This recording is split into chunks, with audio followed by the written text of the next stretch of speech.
Hello everyone, it's DJ from Random 80ish, and today we are comparing the iPad Air 2 with the Galaxy Tab S 10.4, and the Air 2 slightly smaller with the 9.7-inch display and the Tab S with the 10.4-inch display.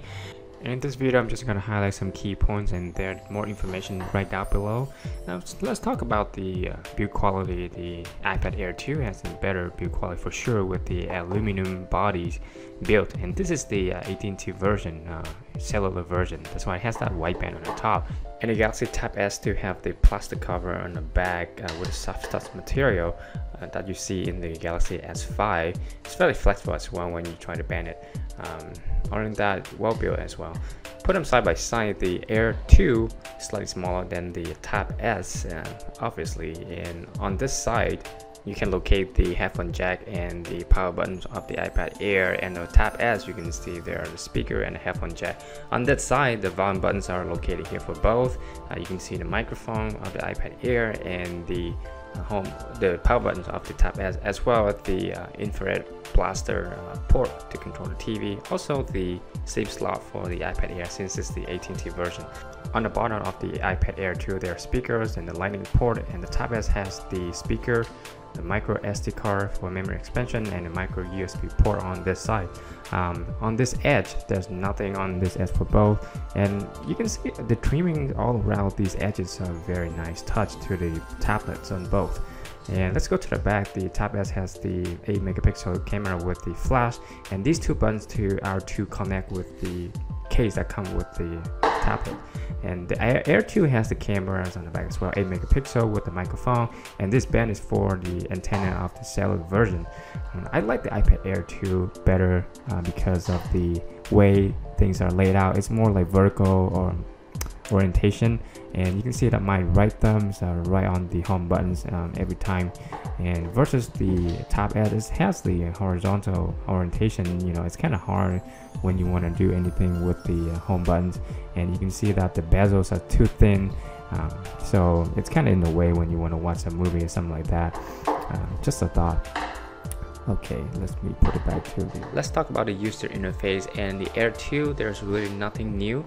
You can delete apps one by one from the app management, and you can pull out the notification bar with emails, calendars and stuff like that, and some other controls on the toolbars on the bottom. And the Tab S running on the KitKat 4.4 allows you to have a lot of manipulations on the interface. You can see there are multiple front pages, calendars, magazines, widgets right in the front, toolbars which allows you to open multiple windows. This is notification bar. You can go straight to the settings. There you can go to the easy mode as well to start out with. There seems to be a lot for new users, and you can add more front pages and delete them, move them around, add more widgets and apps right on the front, which is quite well. And this is the app management. You can delete everything all at once or one by ones, and I like the convenience with the back button as well. Now there's been complaint against the Samsung tablet because of the lagging issue with typing. It's true sometimes when you open a lot of multiple windows or application at one time, but let's see how they do. You can see that the tablets do a pretty good job. There's no lagging, and it's very sensitive, and the Tab S does support the handwritten feature and also the voice recognition. I don't want it. Same thing with the Air 2, it has the dictation features. I do want it. It's just an RNF for voice recognition pretty much. Now with the Tab S, it's running on the Android 4.4 KitKat, which means it has a lot more support from Google. As you see that there's a dedicated photo for Google apps.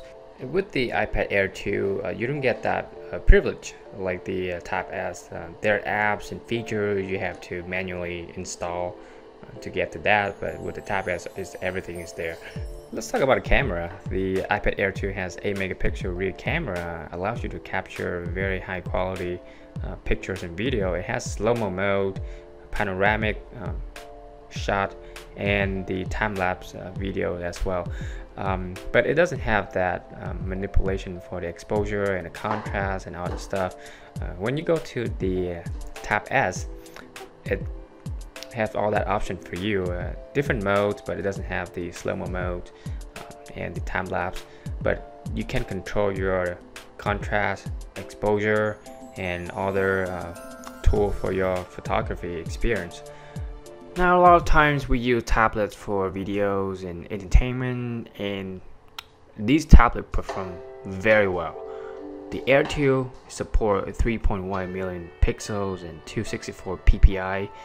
With that amount of pixels packed into this 9.7 inch, the image is extremely enhanced, and the depth of field and the contrast level so much enhanced.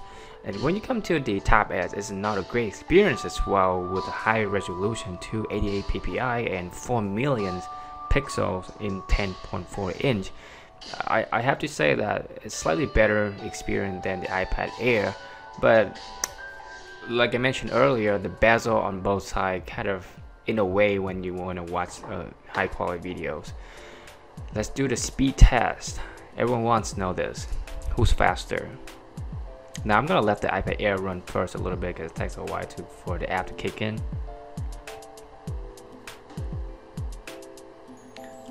Both are running on the Wi-Fi at this moment.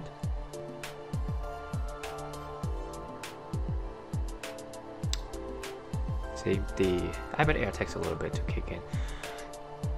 Slightly faster on the Galaxy Tab S. I ran it a couple times already. There's not a separate video if you want to take a look at that to see which one is faster, but in general the Tab S is slightly faster on the speed test. Numbers are all there and you tell me, okay? Let's still go to the gaming experience. The iPad Air 2 has 64-bit architecture 8AX processor plus the Motion 8 processor. You tell me if this is gonna be a better experience with the gaming. Both are brand new processor, and with the Tab S is running on the Exynos octa-core 1.9 GHz with the support of 3 gigs of RAM. This is a quad core and it performs pretty well as well. There's no lagging on this racing game, and this is a high-end game. However, when you go to those games that require higher graphic demands, for instance, like in this shooting games, the iPad Air 2 has a phenomenal performance with a co-processor M8. Everything looks much smoother and so sensitive. There's absolutely no lagging that I see. In fact, I just suck at shooting anyway. On the Galaxy Tab S, it's slightly lagging in this game due to higher graphic demands. With that being said, it's not that bad, and it's slightly lag. There's so many things going on right now in the game, and I don't think the quad-core processor can take on this yet, compared with the iPad Air 2. Okay, earlier I was talking about how the Galaxy Tab S has better support from Google through the Android, and this is one of the examples with the S Voice. It's utilized the Google search engines, and it gives you all the results through Google, which is a nice thing. I'm used to Google, so with the iPad Air you don't get that privilege. Nearby Italian restaurant. I mean, it does give you a search result, but that's about it. You have to do everything else from here through Google. Well, if you are a Google person, you're better off with a Galaxy Tab S. To sum up, both make exceptional tablets. Start off with the same price, and the Tab S comes with an extra case, which is a nice thing. But the build quality of the iPad Air is much better, and the user experience is much better than the Tab S. But again, that's your reference to choose which one is best for you. I'll see you guys soon.